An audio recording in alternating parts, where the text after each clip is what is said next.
This video is all about my easier method for making fabric or cloth twine, and it's easier because I use a third point and I don't just hold it and twist like I see most people do.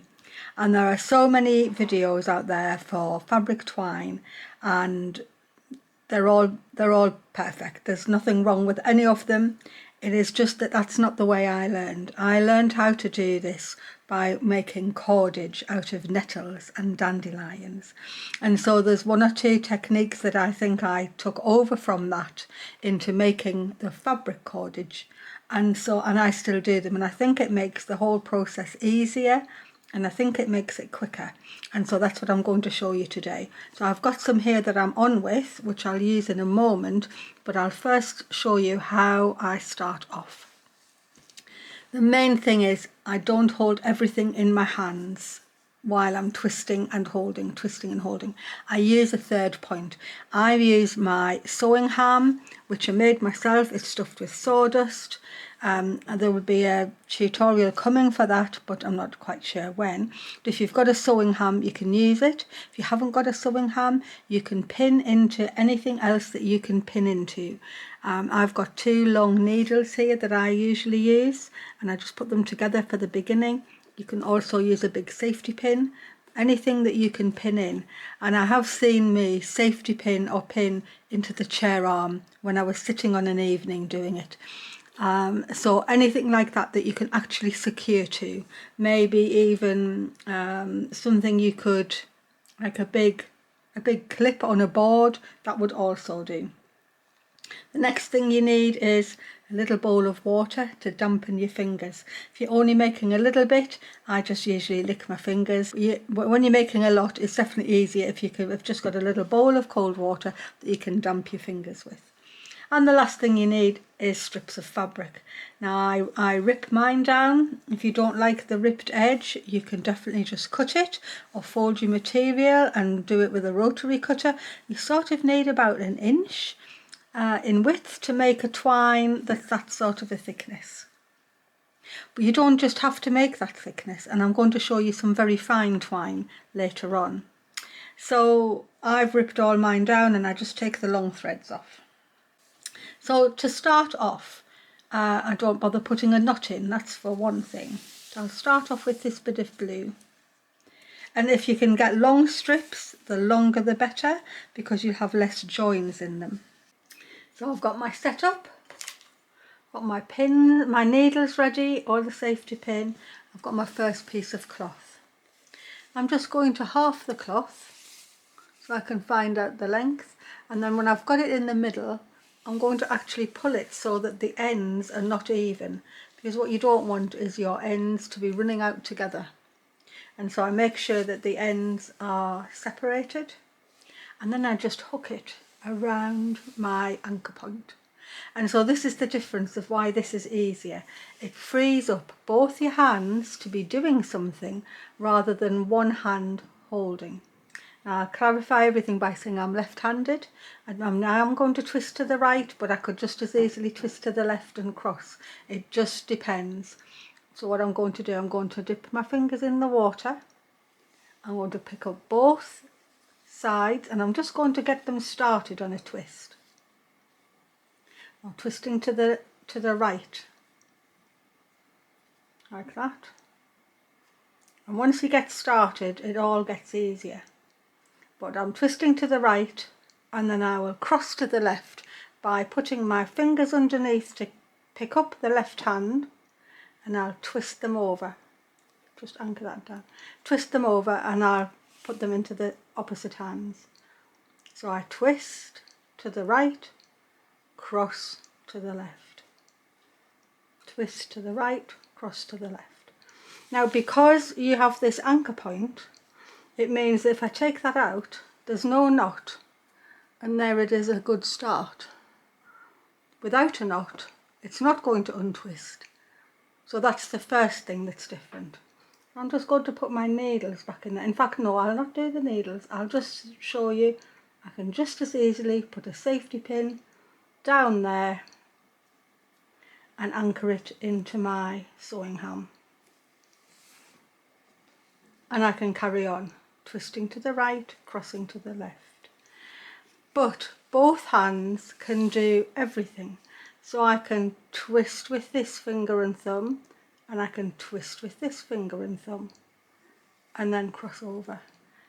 So both hands are actually making the twine, and that's what makes it quicker. So I'm just going to dip my fingers.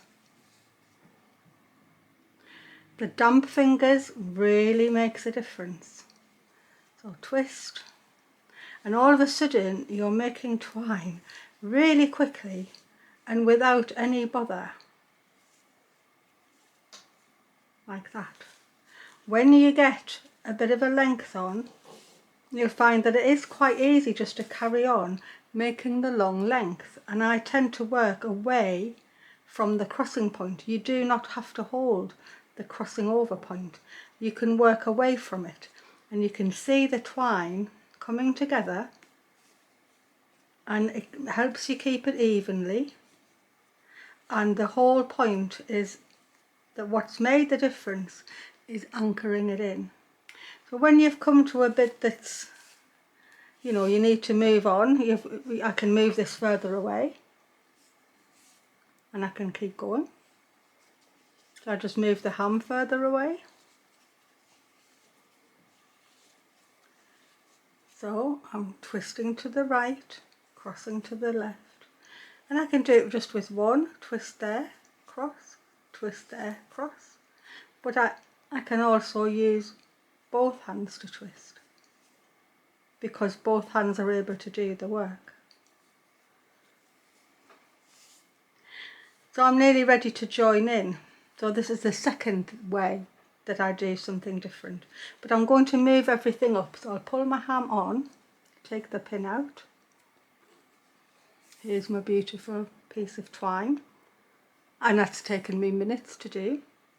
But this is where my two needles come in. I put one forward, turn sideways so you can see it. One forward and one backward, like that. And they're anchored into the ham. And then I figure of 8 around. And that anchors everything so that I've still got a point of holding. So I'm just going to let go at the moment, and I'm going to show you how I join. And there are various different joining things. I'm going to cut both of these ends at the moment. So I make a long cut down to a point, and I'm going to get my next piece, and I'll just use this piece. This is a piece of a duvet cover, and I'm going to put take a long point on here. In fact, you can just fold it in half, and you can cut the point like that either if you don't want a one-sided point. Just fold your strip in half and cut the point down like that. And that all that's doing is reducing the bulk. Now I see people who nest one into another like that, but you're always going to have a little bit of a weak spot there unless you really nest them together, because if you pull on here you can pull that out. And the way that nettle cordage and bramble cordage and things like that are joined are across both. And so that's what I'm going to do here, and that is what I do in all of my twines. So I'm going to get that ready. This is nearly run out. I'm going to lay my new piece, going to put it in there so it's lying ready to be made. So I'm going to go and lie it across the join, and so this point is going to come down onto this bit here, and I'll just get them nested together so that they're ready to twine in like that. And I'll go right up to my crossing point, and I'll get that one in there, and I'll just hold it in, and then get that one ready. I'll dip my fingers, and you definitely get a thicker spot, there's no doubt about it, but I think you get that with any joining method. But what makes this different is that now when I twine together, there is no way that this new piece can come out, because you're pulling on here but it's twined into this side too, and so it makes a really strong joining. And I can just carry on twining together like that, and then all of a sudden I'll come down to where the points are ending, and if there's a bit of sticking out bit, it either bothers me or not, and I can trim it off. I usually trim it off when I'm using it, but I could just trim that little point off now, but normally I just make it and trim it as I go. And so I'll keep on, and I can twist like this instead if I want to, so by going over my finger, that gets the twist in. And it's still the same action, it's still any way to twist your fabric. I'm keeping going, I'm nearly out of the blue one. I'll move my hand back. I do already have this twining method on my channel, but it ended up in the end of another video that was about me making fabric beads and stringing them onto twine, a silk twine. And so one of my subscribers suggested that I needed to make the video of how I did it on a separate thing, so it was easier for people to find, and so that's why I'm doing today's video. It's nonetheless lovely to make. It's just because it's quick and you're using both your hands doesn't make it any less portable or any less. I've done this all over the place. I usually just pin into whatever's there. But I did have somebody actually told me via my comments that they knew that people used to anchor it around their big toe. And I was intrigued at that, and I thought I must give that a try. And it works so well. So once you have a little piece that's going, just take your socks and shoes off and put it in between your big toe and your next toe, and you work up towards you, and you can end up with a really great big length until you need to move it onwards. And I found it was quite enjoyable to do, and I actually thought it was an excellent method. But in the end, it's using it the same thing. It's using the third point as an anchor point. Whatever that third point might be, whether it's your big toe, the sewing ham, the settee, a bulldog clip or something like that on a piece of board, anything at all that enables you to free up the hand that you're normally holding it with. So I've got that bit going, and I just thought I'd show you that it doesn't have to be just this sort of a thickness either. When you take it out, just sort of untwist a little bit, but you can see how it didn't take me very long to make that. And I've got a special project for this, so I'm going to be making a lot of this afternoon. But I just wanted to show you that you don't just have to make that sort of a thickness. So I make really fine twine as well. This purple is about a 3/4 inch or 1.5 centimetre strip of a thrifted silk scarf. And so if I start with that one, just watch how fine you can actually make your fabric twine. So I'll start with the silk, and I'll do exactly the same. I'll half it, pull one side shorter, anchor it round my ham, wet my fingers, get my twist starting, and because it's thinner, it's even easier to twist. So I'm just going to get the twist started off here, and there I'm going. This is what I made a necklace out of, because I wanted something fine to make beads. And you can see how tight and how quickly that is making the most fine little twine possible.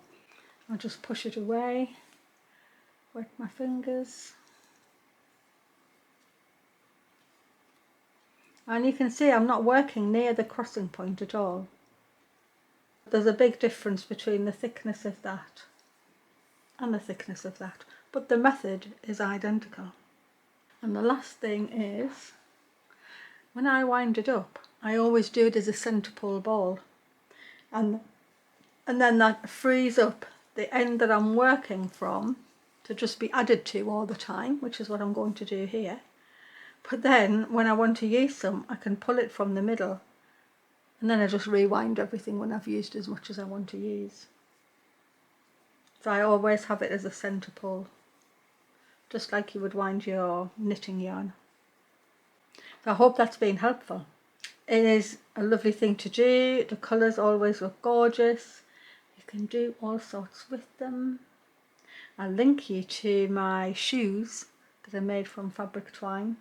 And other than that, just get some scrap fabric, about an inch, half an inch if you're trying to do finer, and just give it a go. It's the anchor point that makes the difference. Happy twining, everyone.